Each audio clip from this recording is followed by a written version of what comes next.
Hello everyone, my name is Ark and welcome back to another SH Monster Arts review. Man, it has been a while since I've said those words all together.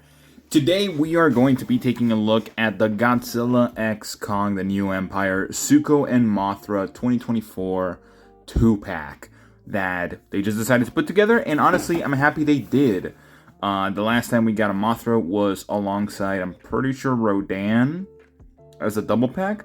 So here's everything that they come with. Again, we got Mothra and Suko. These are my first of both of them, of course. Otherwise, I would have not made this video if I already had them. And of course, we have Suko. I don't know what I'm trying to say here.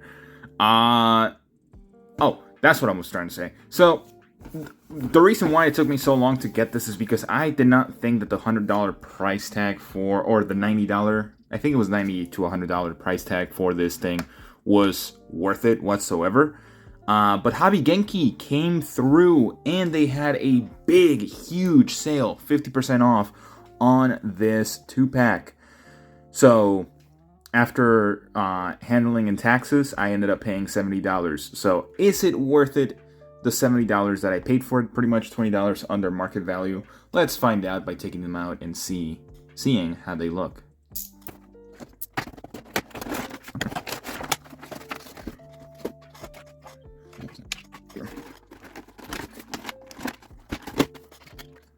Alright, so this is technically the first 2-pack that I'm taking a look at on this channel. Yeah, technically the first 2-pack, because I've done double reviews in the past, but not 2-packs before. Taking a look at Mothra first, I wanted to focus more on Suko, so that's going to be part of like the later section. Mothra is a pretty bare bones one, of course. She doesn't come with any accessories, which is fine. I don't think she needs to come with any. I realistically wouldn't know what she would need to come with for her to be like perfect. Although the printing detail on the wings is it's very beautiful. I will say that. It's very nice and clean. Doesn't seem to be an issue here. It's definitely the same mold as the previous Mothras that they released for the Monsterverse. And it attaches pretty easily onto the stand. The stand is a very nice inclusion. It holds it pretty well, which is something that I was a little bit worried about, that it wasn't going to hold it perfectly. But it does hold it decently enough. I just gotta put that straight so I can actually fully give you guys an in-depth look.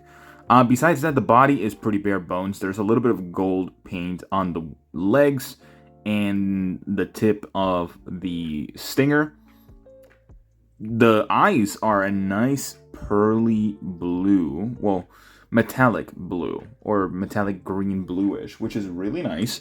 And she does have kind of like the white and gold mixture for the antennas. Besides that, she's just sculpted in like a muddy brown color, which is the exact same that she looked in the movie. And again, the printing is just top notch right here. Now, in terms of sizes and everything, we all know we have her boyfriend right here, Godzilla. They look pretty good together in terms of the scale. I still haven't received my Hayatoy's Godzilla, so just be on the lookout for that too. You're going to have to wait until I get it, of course. But again, the king and queen are finally here, so very happy about that. So let's put these guys to the side. Let's put the married couple to the side for a bit while we take a look at the other pair, if I can get this done correctly.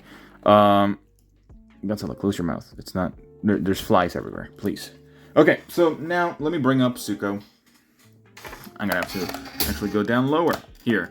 So this is as low as I can go. So Suko. Where to begin? He is a very tiny figure. In terms of the height, in inches and freedom units, he is about 2 3/4 of an inch, slightly less than that. I don't like this figure, by the way. I'm gonna full blown say it. I don't like it. I think the articulation is very lackluster. The biggest issue is the joints. I think that's the biggest issue. He looks fine. But did you see something? Like, I'm going to give you a couple of seconds to look at it real quick.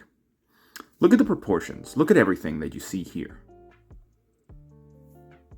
This is as far down as the right shoulder goes, as compared to the left one. The left one can actually go to the side.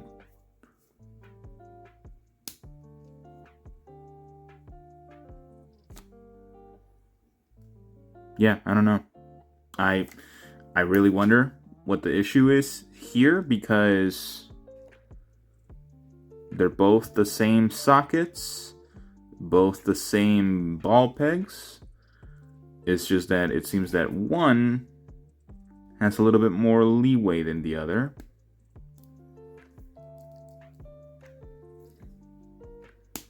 I don't know why it pops out. I feel like, wait, let's compare sockets.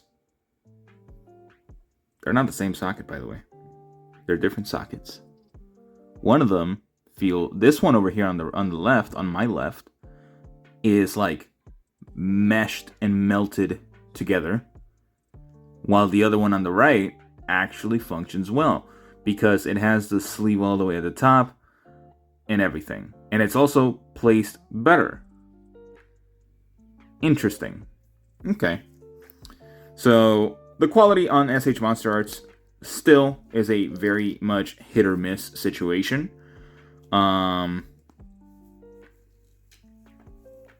Yeah. Besides that, he looks really nice. He looks fine. The pin joints is definitely a questionable thing. We have figures like the Daimagoku and the Pan, and also like every other SH Figuarts that is available that is like super tiny. They're not pin figures. They don't have pins showing. They're pinless. Why is... I really don't understand the management on the SH MonsterArts team. Because it kind of just feels like SH MonsterArts just doesn't want to really evolve in terms of their the way that they do articulation. They could do it a lot better, especially for the monkey figures like Kong and this Suko. It's lackluster, to say the least.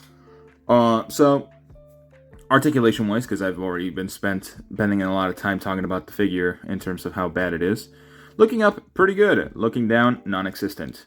It is on a ball peg, I'm pretty sure. Yep, ball peg that doesn't... I'll talk about that in a second. A ball peg that barely moves downward. So that's as far down as you can get it, which is pretty much looking straight forward. T-pose. It does the T-pose really good on the right side, but the left side, not so much. So they kind of just flip the socket inside to match differently, which is interesting. There is a bicep swivel, which is common for these figures. Double jointed elbow that are pinned on the sides, and are pretty ugly pins, by the way, because they don't match the smoothness of the arms. And ball peg hands. I've been an advocate for ball peg hands for a while, and I'm not going to lie, I'm kind of going back on that decision. I think hinges are just better in every situation. So for everyone that had like thoughts about me thinking that ball pegs are better for the hands, I'm going back on that because I don't think so anymore. By the way, this one falls off super easily because the socket, again, is so far in there for some reason. And as compared to this one, it is not even funny. Like, I can barely see the socket here. I can fully see the socket here. Like, even on camera, it's visible. So the ball pegs don't really work that much. So you can move the hand backwards that much, forwards this much, and you can swivel it however you want. This hand, whenever you try to move it, it just falls off. And that's like with minimal pressure, by the way. App crunch. He actually does have a pretty decent app crunch, which is better than the Kong, surprisingly. And going backwards, decent enough. So that's one good thing. Splits, not good. Barely 90 degrees. Kicking forward, not good either. Kicking backwards, okay. Single jointed knee, which is something I had not noticed, with pins, of course. And pinned feet. Going forward this far, backwards this far, and no swivel whatsoever. I am very disappointed in this figure. And granted, I wasn't expecting much because it just didn't look good at the very beginning. But man, did they really fumble this figure? This is probably one of the worst Monsterverse releases. Because Mothra, if you had the previous Mothra, you're good. That's fine. You're good on that. If you didn't, this is pretty much the only widely available Mothra that you can get right now. And if you're a fan of Suko, which I don't think many people are, then you can get this guy. But it is going to vary copy to copy when it comes to the QC and everything like that. So now, let's take a look at Suko's accessories, because he does come with a decent amount. And I'm missing a hand. What? Okay, so when it comes to the accessories of Suko, there's a reason why I have Kong here. They do have Kong DLC. I'm not gonna lie, the face sculpts or the head sculpts themselves are actually not bad. Here's a more serious, kind of mugging look. He looks kind of happy here. We have a worried face right here as well, which is really nice. And the ugliest angry face that we've seen. Granted, it's not as ugly as the prototype showed it, but it's still ugly. So it's still a difficult thing, especially with how tiny this thing is. Can you fault them for that? Not really. They could have done better. So for the hands, we do have pretty much the exact same like extended hands, just slightly closer fingers, I guess, and a more open thumb, which there's barely any difference there. We have a pair of fists and a pair of pointing fingers, which is nice because he does do pointing a lot. And we have the benefactor here, the Kong Silvertooth Screaming Face. I will tell you, this looks better. So let me decapitate my Kong here real quick and bring out the non-Silvertooth face. So this one is definitely darker, as you can see already, which is interesting. I don't know what happened, but at the same time, let me bring the body out now that I have it here. The body is darker on the top, and it does match better with the coloring, at least with how it goes, because everything that's like more skin rather than fur is darker. So this one is more washed with like the gray paint, and it does have like the brown spots and everything on the bottom of the beard, which is fine. It's the exact same mouth. The tongue is a little bit different in color. So I think I'm definitely going to leave this head sculpt for Kong because it looks better. It looks slightly better. It's not perfect still because he doesn't look that much like Kong from the movie itself, but it is better. So, okay, that's fair. Did we need DLC for this guy? No, not really. But if you are going to give us a better head sculpt, awesome. I'm going to have to put this back. I'm going to put it in that section right there. Now, we do have an action stand for Suko as well. So this is a little one where it has the waist clamp, and there's a different one as well that can hold them in place with the waist clamp. So you can switch them out, and he also has a foot clamp. So I'm probably going to be using the waist clamp a little bit more. So there's that. So yeah, here's pretty much the whole entire gang together. So leading into my final thoughts. Alright, so as I'm editing this, I noticed that this went on for way too long, so I'm just going to try to make it a little bit brief, because I talked for like 4 minutes about this 2-pack, and I have a lot of things to say about it, but at the same time, I can condense them down right now.